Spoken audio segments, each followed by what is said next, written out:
ओम शांति to all the beautiful souls. आज 4 जून 2025 की मुरली है आपके सामने। मुरली का सार है, मीठे बच्चे तुम अभी श्रीमत पर साइलेंस की अति में जाते हो। तुम्हें बाप से शांति का वर्षा मिलता है और शांति में सब कुछ आ जाता है। शांति में ही पवित्रता सुख समाया हुआ है। प्रश्न है, नई दुनिया की स्थापना का मुख्य आधार क्या है? उत्तर दिया बाबा ने, पवित्रता। बाप जब ब्रह्मा तन में आकर नई दुनिया स्थापन करते हैं तब तुम आपस में भाई बहन हो जाते हो। स्त्री पुरुष का भान निकल जाता है। इस अंतिम जन्म में पवित्र बनते हो तो पवित्र दुनिया के मालिक बन जाते हो। तुम अपने आप से प्रतिज्ञा करते हो कि हम भाई बहन होकर रहेंगे, विकार की दृष्टि नहीं रखेंगे, एक दो को सावधान कर उन्नति को पाएंगे। कहने का अर्थ ये है कि ये एक युक्ति रची हुई है सिर्फ पवित्रता में रहने के लिए कि तुम अपने आप को भाई बहन समझो तो तुम्हारी विकार की वृत्ति निकल जाएगी, क्योंकि तुम एक बाप की संतान हो। और अगर एक बाप की संतान हो तो तुम आपस में भाई बहन ठहरे। ये बुद्धि से समझने की बात है कि किसी भी चीज़ को प्योर रखने के लिए सिर्फ एक युक्ति बताई जा रही है। धारणा के लिए मुख्य सार है मुरली में। पहला है, यह समय बहुत वैल्यूबल है, इसे फालतू की बातों में गंवाना नहीं है। कितने भी तूफान आए, घाटा पड़े, लेकिन बाप की याद में रहना है। दूसरा, तमो प्रधान से सतो प्रधान बनने का ही चिंतन करना है और कोई चिंतन न चले। हम सो हम की छोटी सी कहानी कि हम कौन थे। हम ही देवता थे, फिर हम ही पतित मनुष्य बने, तो हम सो हम की छोटी सी कहानी बहुत युक्ति से समझनी और समझानी है।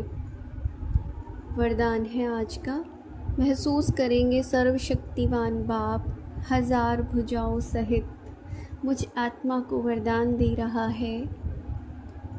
मगन अवस्था के अनुभव द्वारा माया को अपना भक्त बनाने वाले माया जीत भव।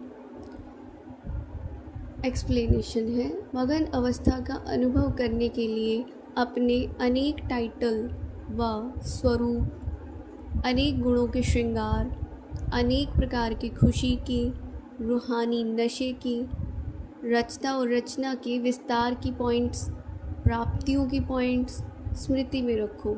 जो आपकी पसंदी हो उस पर मनन करो तो मगन अवस्था सहज अनुभव होगी।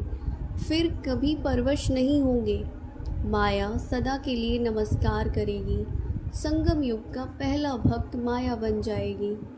तो ये भक्त बनाने हैं ना, इस समय भक्त भी तो अभी बन रहे हैं और वारिस भी अभी बन रहे हैं, प्रजा भी अभी बन रही है तुम्हारी। तो मतलब ये जो अंत का समय है ना, तुम पूरे कल्प के लिए बीज डालते हो, तो तुम्हारे भक्त भी इस समय ही बनेंगे। अंत में जो तुम्हारी दृष्टि से या तुम्हारी वाणी से जो कुछ भी प्राप्ति कर जाएंगे तो वो तुम्हारा गुणगान करेंगे, तुम्हारी एक तरह से पूजा करेंगे। ये होता है कि हम किसी का कुछ भला कर दे या कुछ उसको अच्छा मिल जाए हमारे द्वारा, तो वो फिर उसी का गुणगान करते रहते हैं कि इनकी वजह से ऐसा हुआ है, इनकी वजह से ऐसा हुआ है, हमें तो खुशी मिल गई, ये जो भी है। तो जो भक्त होंगे ना वो भी इसी समय बनेंगे, तुमसे उन्हें कुछ प्राप्ति होगी। तो बाबा कहते हैं कि जो भी पसंद हो तुम्हें, उन सारी पॉइंट्स को तुम अपने मनन करो और उसी से मगन हो जाओ। और इससे फिर तुम क्या है, जो संगम युग का तुम्हारा पहला भक्त बनना है तो माया ही बनेगी सबसे पहले। जब आप माया जीत मास्टर भगवान बनेंगे तब माया भक्त बनेगी। स्लोगन है, आपका उच्चारण और आचरण ब्रह्मा बाप के समान हो तब कहेंगे सच्चे ब्राह्मण। उच्चारण भी और आचरण भी। आज का अव्यक्त इशारा है, आत्मिक स्थिति में रहने का अभ्यास करो, अंतर्मुखी बनो। कैसे बनना है?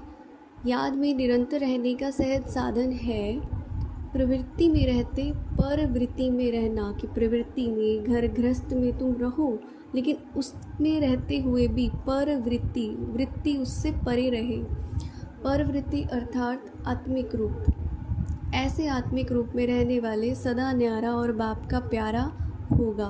कुछ भी करेगा लेकिन ऐसे महसूस होगा जैसे काम नहीं किया लेकिन खेल किया है।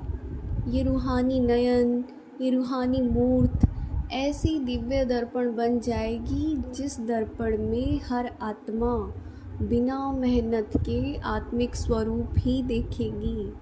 अच्छा, ओम शांति।